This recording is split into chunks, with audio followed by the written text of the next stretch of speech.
Trey Gowdy, former congressman and chairman of the House Oversight Committee, now a partner at Nelson Mullins and a Fox News contributor. Good to have you with us tonight, sir. What's your reaction? What do you think he was getting at with that no one objected? That Devin and Paul knew about it and had no problem with it. That's exactly what he's getting at. And the reason he's doing it this way is Devin and Paul are not allowed to discuss anything that is said in a Gang of Eight meeting. And Mccabe knows that. So he can level the accusation, and Paul and Devin cannot refute him. What I think is fascinating is there were 3 investigations into a duly elected president. The Peter Strzok one from July of 2016, and then Mccabe started a counterintelligence, and if he's telling the truth, started a criminal probe into the President of the United States. I listened to Devin and Paul quiz the DOJ and the FBI for hours on multiple occasions about the one counterintelligence investigation we all knew about it. I find it stunning that they would know about a second one and not say a single solitary word. And I will continue to not believe they knew about it unless one or the other contradicts it. So you're saying that Paul Ryan, Devin Nunes, that the whole Gang of 8 was not aware that there were 2 investigations. So the first investigation that everybody understood was whether or not there was Russian interference in the election, correct? Well, if you look at the FBI document, which was drafted by and approved by Peter Strzok, it was a counterintelligence investigation into the Trump campaign. Now, the FBI doesn't like it when I say that, but unfortunately, I've seen the documents. I know exactly what Strzok wrote. They want you to believe that it was into what Russia was doing, and that's fine. That's appropriate. Unfortunately, Strzok used the phrase Trump campaign. So that was the one from July of 2016, and now Mccabe says there was one in May of 2017 in addition to the criminal investigation into obstruction of justice. Understood. I mean, and everyone knows that the FISA warrants were happening during the time of the original investigation, which goes right to the heart of what you're saying about the Trump campaign in and of itself. But what triggered the second part of this for Andrew Mccabe is quite clear. He was very upset that James Comey was fired. And when he was pressed on this by Savannah Guthrie on the Today Show this morning, he said, she said, what evidence, what reasoning did you have? And he says, because he clearly wanted us to stop investigating. He talked about Michael Flynn. He asked for, perhaps you could see your way past this investigation. And he felt that there was a direct line, perhaps, from that to him being an agent of Russia, essentially.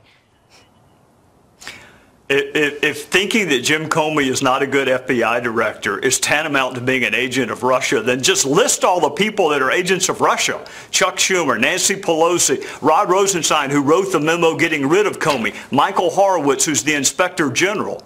I mean, look, I know Mccabe liked Jim Comey. I know that. But lots of people thought that Jim Comey had lost the ability to lead that department. And the fact that President Trump got rid of him in May of 2017 is not sufficient basis to launch a criminal obstruction of justice probe. Look at what happened, Martha. He gets rid of Comey, replaces him with a Comey acolyte who not only continues the probe, but expands it. So if his goal was to obstruct a Russia investigation, gosh, he did a terrible job of it.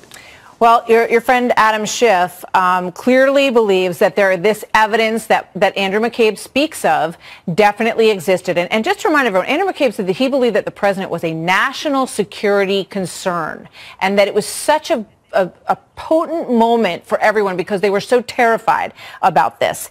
Here's Adam Schiff talking about what he sees as the continued evidence at this point on Sunday. Let's watch. You can see evidence in plain sight on the issue of collusion, pretty compelling evidence. Now, there's a difference between seeing evidence of collusion and being able to prove a criminal conspiracy beyond a reasonable doubt. Your thoughts? Well, collusion is a synonym for conspiracy. So I hope the questioner followed up and said, okay, Chairman Schiff, you have just said you have evidence of a criminal conspiracy between the President of the United States and the Russian state. What is that evidence? What is the crime? Was Trump involved in the hacking of the DNC server? Was he involved in the hacking of John Podesta's email? Are you alleging that he participated in deciding when to disseminate the proceeds of those two hacks? I have heard Adam on a number of occasions say that he, as the third eye raven, has evidence and seen things nobody else has ever seen before. But I've never heard him ask, what is it? What is the evidence of crime that you have, Chairman Schiff? I've never heard him follow. I've never heard it followed up on. He also weighed in on the Jussie Smollett story with this tweet on January 20th. He also made some assumptions about the outcome of this case. Perhaps he said, "I met him at the Pride Parade in Los Angeles. I've seen his passion and moral clarity of his activism firsthand. This week he was the victim of a horrific attack. We pray for your speedy recovery, and we reject this act of hatred and bigotry," says Adam Schiff with regard to that. Quick thought. Horrific attack is the words I went to. It is another in a long list of instances where Adam Schiff would rather get the attention than get the facts. And I've said before, he was a good lawyer. Unfortunately, he's a much better politician. Lawyers get the facts and then they make conclusions. Politicians just want the attention. And he got it. And I wonder if anybody's going to ask him, how did you get this so wrong? Trey Gowdy, thank you, sir. Good to see you as always. Wall Street Journal editorial board slamming allegations that senior officials discussed trying to get rid of President Trump, writing, quote, "The 25th Amendment was passed after JFK's assassination to allow for a transfer of power when the president is unable to discharge his duties.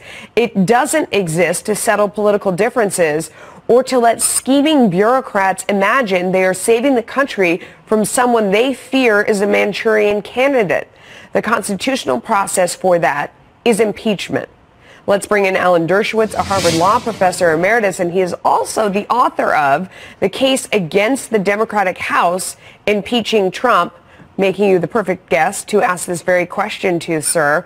So what do you think of the Wall Street Journal's assessment of what Mccabe and the others in that room were ostensibly doing there with the 25th Amendment?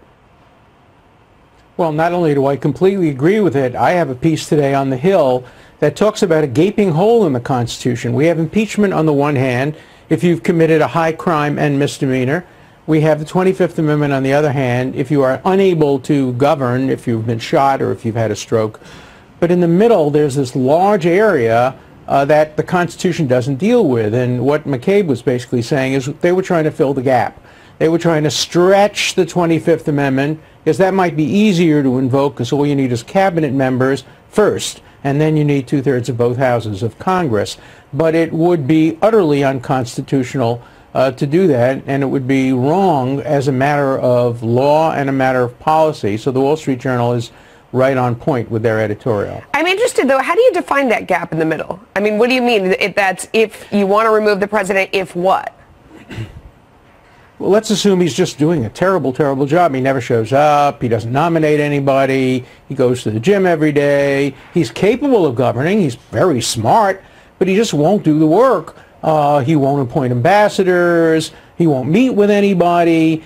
That person shouldn't be the president, but he can't be impeached because he hasn't committed a crime, and he can't be removed because he's not incompetent under the 25th Amendment.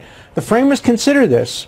Somebody raised at the Constitutional Convention a criteria for impeachment: malpractice or failure to do duty. They rejected it. They said that would give Congress too much power. Yeah. So we need to fill that gap, or if we're going to keep it unfilled, the one thing we can't do is stretch the words of the Constitution to cover conduct that's not covered. The framers wanted every single member of Congress to take an oath of office to obey the Constitution. You can't obey the Constitution by disregarding it.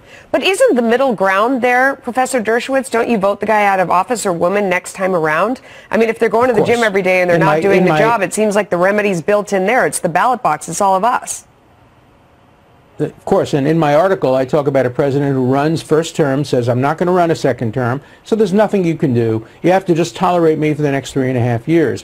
What would really happen under those circumstances? I suspect that Congress would stretch the words of the Constitution, either to impeach or to remove. They wouldn't accept the 3-year presidency in which the president does nothing. Of course you can defeat him at the polls. You can defeat his party at the midterms. That's done all the time. But you may need an extreme remedy in an extreme case. Can I make one comment, though, about the wall? There's an interesting point that was made previously, and that is, if the president, in fact, already has $2 billion available to him to start building the wall, then there's no emergency. That very fact undercuts the claim of emergency. Let the president start spending the $2 billion. Let him start building the wall. It'll take months, obviously, to use up the $2 billion. At that point, he can go to Congress. He can make his argument. He can make his points. But to argue that it's an emergency when he already has $2 billion available to spend seems very much to me like a stretch. And I think the key point is going to be not how these courts rule ultimately, but whether they grant a stay. If they grant a stay, that will mean they don't think it's an emergency. And if they don't grant the stay, it'll be appealed to the Supreme Court. And the Supreme Court will either grant the stay or not, and that will tip their hand as to how they're going to ultimately decide this important case. Given that point of view, we were discussing in the last hour that it seems like maybe what declaring an emergency, since it is just that smaller piece of money, is about keeping the fight public and keeping it in court and keeping it top of mind and kind of continuing the fight out loud as the building goes on. Does that strategy potentially make sense to you given the analysis you just gave us? Well, it's a political strategy that makes sense, but it probably may not fit into the criteria of the statute. In fact, I was at breakfast this morning with a member of Congress, and they're considering the possibility of maybe passing legislation that would restrict the president's power under the old 1970-something statute, saying you can't invoke an emergency when Congress has already made a decision. Emergency is something that you can invoke when there's not enough time for Congress to act. If there's a terrorist attack, if there's an invasion, if there's a flood, a natural disaster. But if you have time to bring a matter to Congress, it's hard to make the case that that constitutes an emergency under the statute. But the statute is written very broadly. So under the current statute, he may very well win in the Supreme Court. All right, sir. Professor Dershowitz, thank you for joining us. We appreciate it.